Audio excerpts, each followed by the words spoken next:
She forgot everything. Kim Yoo-jung's sudden memory loss alarms fans.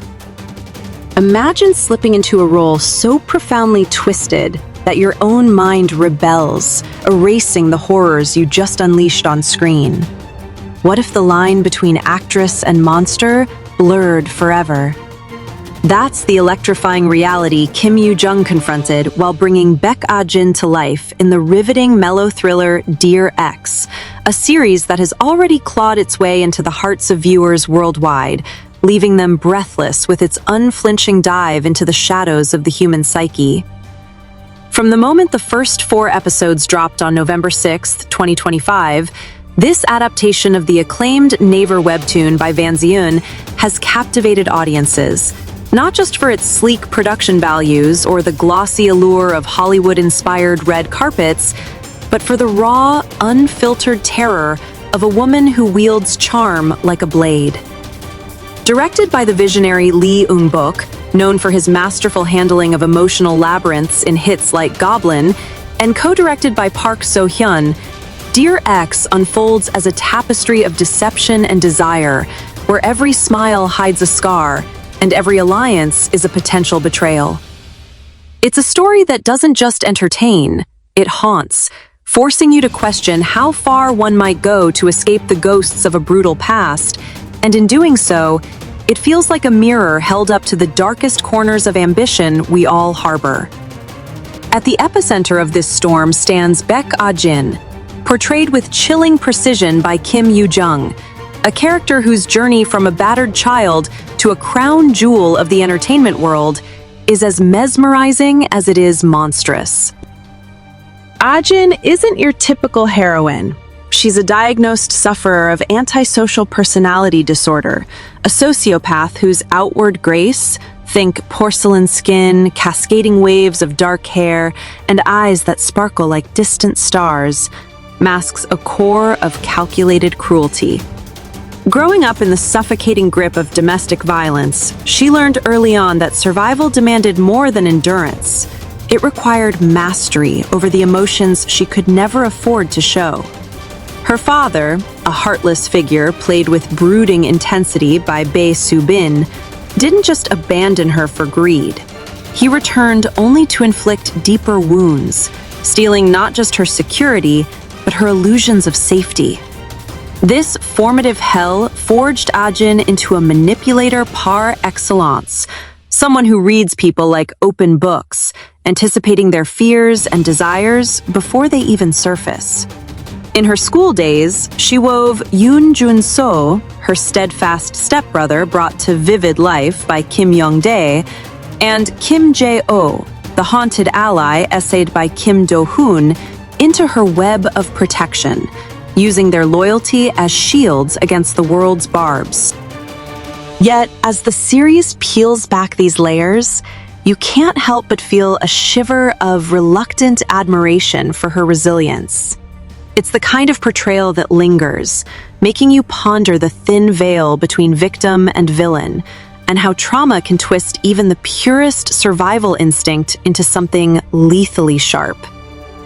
What elevates Dear Ex beyond a mere tale of revenge is its unflagging commitment to psychological depth, drawing from real-world consultations with experts to paint ASPD not as a cartoonish evil, but as a fractured response to unrelenting pain.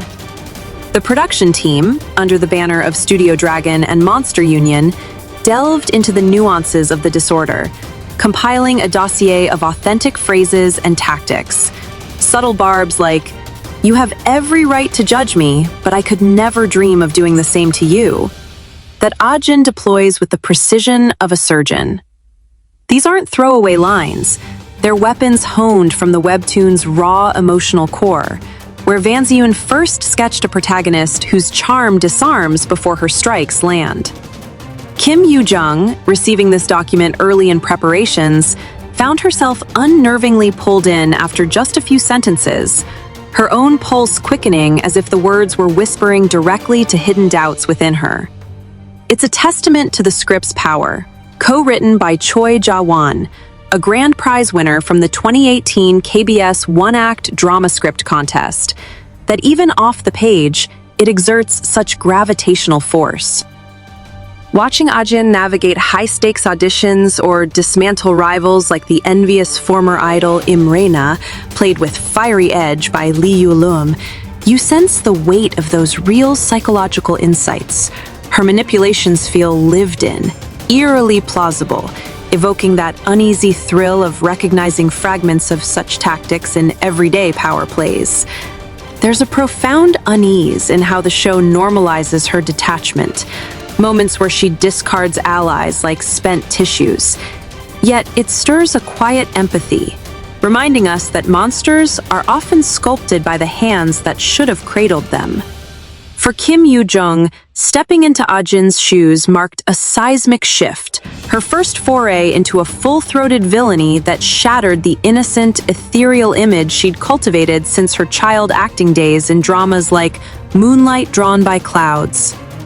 At 26, with over 2 decades in the spotlight, she approached this with a mix of trepidation and hunger, admitting in reflections that the role's demands made her question her own boundaries. Initially, the worry gnawed at her. What if she couldn't summon the requisite ice without freezing over entirely? But as rehearsals unfolded, something alchemical ignited. She immersed so deeply that maintaining the character's fractured consistency became an all-consuming ritual. The production's collaboration with psychological professors wasn't just procedural. It was lifeline, equipping her with tools to channel Ah-jin's void without losing herself. Yet, the immersion exacted a toll. During grueling shoots, her mental state frayed, mirroring Ah-jin's descent, where parallels between the actress's own past pressures and her character's isolation blurred in poignant ways. She shed pounds, not from vanity, but from the emotional furnace, her frame growing as taut as Ah-jin's guarded smiles. And in quieter admissions, she confessed moments of reluctance to exit the mindset, as if Ah-jin's cunning offered a seductive armor against real-world vulnerabilities. It's this vulnerability in Yoo-jung's process that adds a layer of humanity to the performance. You feel her awe at her own transformation, a reminder that true artistry often demands dancing on the edge of one's sanity, leaving an indelible mark that feels both exhilarating and exhausting. The set of Dear X buzzed with a supportive energy that proved crucial for navigating its darker currents, a far cry from the isolation Ah-jin enforces in her fictional realm. Co-stars like Kim Young-dae, whose Yoon Jun-so embodies a love so obsessive it borders on tragedy, vowing eternal protection from the abuses of his mother and her father, became anchors, their off-camera camaraderie a deliberate counterpoint to the script's betrayals. Young-dae, fresh from roles that showcased his brooding charm, found himself overwhelmed by Yoo-jung's intensity, recounting how she'd collapse after exhaustive takes, her exhaustion a badge of the role's ferocity. He respected her not just as a peer, but as a force, helping ground her when the director's cut failed to snap her free. Similarly, Kim Do-hoon, as the abuse-scarred J.O. who clings to Ah-jin as his life's tether, brought a quiet solidarity, their shared scenes of twisted camaraderie forging bonds that eased the psychological strain. Even veteran Kim Yi-kyung, as the formidable Shim Sung-hee, whose schoolyard confrontations with young Ah-jin echo into adulthood, offered seasoned guidance, turning potential chaos into collaborative magic. The director, Lee Eung-bok, with his pedigree in weaving fantastical yet emotionally authentic narratives, orchestrated these dynamics like a conductor, ensuring that while Ah-jin's world crumbled under her own machinations, the cast's real one solidified. It's heartening to witness how such ensembles humanize the grind of thriller production, where the line between fiction's frenzy and reality's respite can blur, fostering not just stellar work, but genuine connections that echo long after the cameras stop rolling. Yet, for all the preparation's rigor, nothing could brace Yoo-jung for the visceral aftershocks of embodying Ah-jin's extremes, moments that transcended acting into something profoundly somatic. In the blistering rooftop showdown with her father, where years of suppressed rage erupt in a torrent of accusations and pleas, she pushed her emotions to a precipice, only to find her mind recoiling in self-preservation. The temporary memory loss that followed wasn't dramatic flair, but a stark physiological response. Short-term amnesia triggered by the brain's instinctive block against severe emotional shock, much like how trauma survivors dissociate to endure. She'd stare blankly post-take, fragments of the scene evaporating, her body trembling as if Ah-jin's fury had hijacked her neural pathways. Watching the monitor playback later, the shock doubled. Her expressions, a kaleidoscope of venomous glee and hollow despair, felt alien, prompting whispers to herself like, "Did I truly unleash that monstrosity?" It was as if Ah-jin's sociopathic detachment had seeped into her pores, leaving her adrift in a fog of disconnection. These episodes, particularly in the raw confrontations with Sung-hee that dredge up buried schoolyard cruelties, underscored the role's peril. Yet, they also illuminated Yoo-jung's commitment, turning potential breakdown into breakthrough. There's an almost poetic irony here. The very disorder Ah-jin wields as armor became, fleetingly, Yoo-jung's unwitting shield, a reminder of acting's double-edged sword that cuts deep but forges unbreakable steel. Equally harrowing was the breakup sequence with Hyo In-kang, the fleeting romantic entanglement played with smoldering vulnerability by Hwang In-yup in a special appearance that steals breaths with its brevity. As Ah-jin dismantles their bond with surgical cruelty, words laced with feigned remorse that twist like knives, Yoo-jung later viewed the footage in horrified fascination, stunned by the casual malevolence she'd conjured. It's a scene that encapsulates the character's genius for emotional vivisection, where love becomes just another tool to discard once dulled, leaving In-kang's character shattered and viewers reeling from the cold efficiency. Hwang's portrayal, drawing on his established charisma from romantic leads, amplifies the tragedy, making Ah-jin's rejection not just heartbreaking, but a masterclass in psychological warfare. For Yoo-jung, emerging from that immersion felt like surfacing from underwater depths, her co-actors' gentle interventions, light banter, shared meals, essential in reeling her back to solid ground. These instances of lost time, while alarming, spoke to the authenticity she chased, evoking a profound respect for performers who risk their inner equilibrium to gift us such unflinching truths. In a landscape often saturated with superficial glamour, her willingness to embrace this abyss feels revolutionary, stirring a deep-seated admiration for the courage it takes to portray darkness without letting it consume. As Dear X barreled toward its later episodes, the bleed between character and self intensified, with Yoo-jung occasionally lingering in Ah-jin's mindset long after wraps, her thoughts circling manipulative strategies like echoes in an empty hall. There were days she resisted the pull back to normalcy, drawn to the character's unyielding clarity amid chaos, a seductive logic that viewed relationships as chess moves rather than messy entanglements. Her family and closest confidants, ever her North Star, played unwitting therapists, their unwavering support a balm against the role's encroaching chill. Yet, the real litmus came from those on the periphery. Friends who binged-watched advanced screenings emerged wide-eyed, murmuring, "That's genuinely terrifying." Their playful avoidance in subsequent hangouts, a mix of jest and genuine unease. One recounted dodging her at a casual gathering, half laughing, "I kept waiting for the mask to slip." It was a bizarre badge of honor, underscoring how potently she'd captured Ah-jin's essence, but also a poignant nudge towards self-reclamation.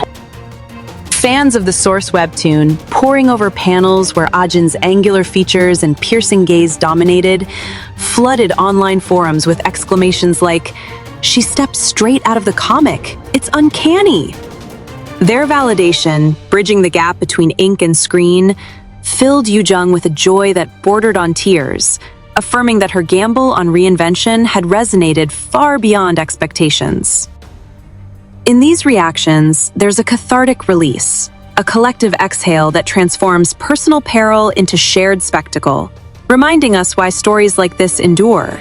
They unearth the villains within, only to show us the survivors staring back. Threaded through this acclaim is the quiet triumph of Dear X's global ascent, a launch that redefined K-drama's borders with its simultaneous rollout across titans like HBO Max, Disney+, and Viki, marking TVing's bold international debut.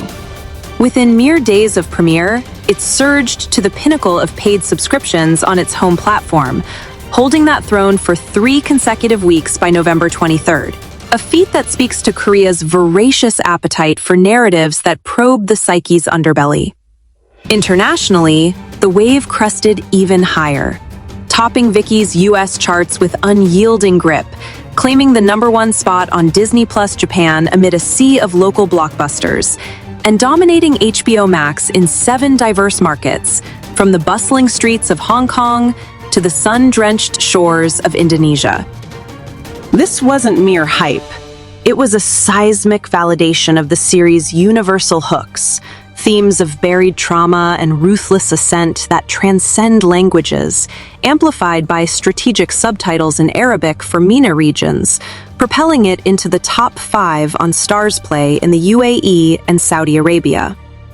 Viewers from Brazil to France confessed to sleepless nights, hooked on Ah-jin's inexorable climb, her empire built on the bones of exes like the ill-fated teacher entangled in scandal or the rivals toppled by whispered leaks. The soundtrack, a brooding symphony of haunting strings and pulsing beats, weaves through these conquests, heightening the thrill of her red carpet triumphs juxtaposed against flashbacks of squalid abuse, creating a sonic landscape that mirrors the character's fractured soul. This explosive trajectory underscores a broader renaissance in K-content, where webtoon origins like Vanziun's, once niche digital gems, now fuel tentpole productions that rival Hollywood's prestige fare. Dear X arrives at a pivotal moment, post the global fever of Squid Game and All of Us Are Dead, proving that thrillers laced with emotional viscera can command not just views, but cultural conversations. Critics hailed its pacing as tight as a noose, the editing a stylish scalpel that carves suspense without excess, while the ensemble's chemistry, particularly the fraught triangle of Ah-jin, Jun-so, and Jo, pulses with an authenticity born of shared scars. Jun-so's arc, evolving from blind devotion to dawning disillusion, adds poignant irony. He's the one constant in her hellish ascent, yet his awakening hints at the downfall the title foretells, a narrative pivot that keeps audiences theorizing in fevered Reddit threads. Jo's quiet desperation, rooted in parallel paternal horrors, offers a mirror to Ah-jin's isolation, their bond a fragile thread in the web of deceit. And as the series hurtles toward its December 4th finale, whispers of cliffhangers involving Ah-jin's precarious marriage to the enigmatic Moon Do-hyuk, portrayed by Hong Jong-hyun, promise escalations that could shatter her meticulously constructed facade. It's this forward momentum, blending melodrama's tears with noir's grit, that cements Dear X as 2025's must-devour, a show that doesn't just stream, it invades, lingering like Ah-jin's gaze long after the credits fade. Reflecting on the whirlwind, Kim Yoo-jung has spoken of the role as a crucible, one that tested her mettle but ultimately reaffirmed her passion for the craft's transformative alchemy. In interviews, she marvels at the catharsis of Ah-jin's unfiltered lines, how voicing them aloud purged something unspoken, even as the immersion left her psychologically adrift at times. The global love pouring in, fans in Oceania dubbing her the Queen of Quiet Terror, Europeans praising the haunting fidelity to the webtoon's bite, feels like a warm countercurrent to the character's chill. validating her leap into the unknown. It's especially poignant given her 23-year odyssey in an industry that often demands proximity without true closeness. She admits the solitude of seniority, reaching out via calls to nurture bonds that fame frays. Yet, Dear X has woven new threads, drawing admirers who see beyond the screen to the artist who dared vulnerability. For viewers, it's more than escapism. It's an invitation to confront our own X's, those discarded hurts we bury to rise, emerging not unscathed, but undeniably changed. In Ah-jin's world of masks and machinations, where every victory tastes of ash, the series whispers a hard truth. True power lies not in domination, but in the raw honesty of facing the shadows we cast. As episodes unfold, one can't shake the anticipation of her unraveling, a downfall as inevitable as it is intoxicating, proving once more that the most compelling stories are those that refuse easy redemption, opting instead for the messy, mesmerizing truth of what lies beneath.